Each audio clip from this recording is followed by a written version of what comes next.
Private పాఠశాలలకు దీటుగా ప్రభుత్వ పాఠశాలను తీర్చిదిద్దడానికి భారత ప్రభుత్వం నూతన జాతీయ విద్యా విధానం 2020లో ఏర్పాటు చేసిందని జిల్లా విద్యాధికారి శ్రీనివాస్ రెడ్డి తెలిపారు. ప్రభుత్వ పాఠశాలల్లో అనుభవజ్ఞులైన ఉపాధ్యాయులచే బోధించబడుతుందన్నారు. విద్యార్థులు ఉన్నత లక్ష్యంతో చదివితే ఉత్తమ ఫలితాలు వస్తాయని పేర్కొన్నారు. సిద్దిపేట జిల్లా తొగుట మండల కేంద్రంలోని స్థానిక జెడ్పీహెచ్ఎస్ పాఠశాలలో యాన్యువల్ డేను పాఠశాల ప్రధానోపాధ్యాయులు ఉపేందర్ ఆధ్వర్యంలో ఘనంగా నిర్వహించారు. ఈ కార్యక్రమానికి జిల్లా విద్యాధికారి శ్రీనివాస్ రెడ్డి ముఖ్య అతిథిగా హాజరై మాట్లాడారు.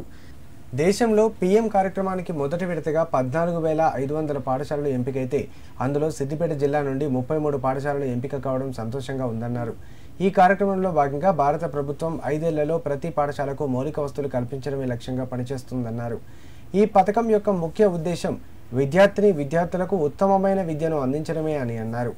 రాబోయే కాలానికి జిల్లా నుండి 49 పాఠశాలను ఎంపిక చేసినట్లు తెలిపారు. భారత ప్రభుత్వంచే ఇస్రో సంస్థ వారు 2016లో ఒక పథకాన్ని తీసుకొచ్చారని, ఆ పథకంలో ఉత్తీర్ణత పొందిన విద్యార్థులకు ఇస్రోలో 14 రోజుల శిక్షణ ఇవ్వడం జరుగుతుందన్నారు. ఈ పథకానికి సిద్దిపేట జిల్లా నుండి 3 విద్యార్థులు ఎంపిక కావడం చాలా సంతోషకరంగా ఉందన్నారు. ప్రభుత్వ పాఠశాలల్లో నాణ్యమైన విద్యను అందిస్తున్నామన్నారు. విద్యార్థులను ప్రైవేటు పాఠశాలలకు పంపించి తల్లిదండ్రులు ఆర్థిక ఇబ్బందులను ఎదుర్కోవద్దని సూచించారు. ఈ కార్యక్రమంలో మండల విద్యాధికారి నరసయ్య, ఎంపీడీఓ శ్రీనివాస్ రెడ్డి, పాఠశాల ఉపాధ్యాయులు, విద్యార్థుల తల్లిదండ్రులు పాల్గొన్నారు.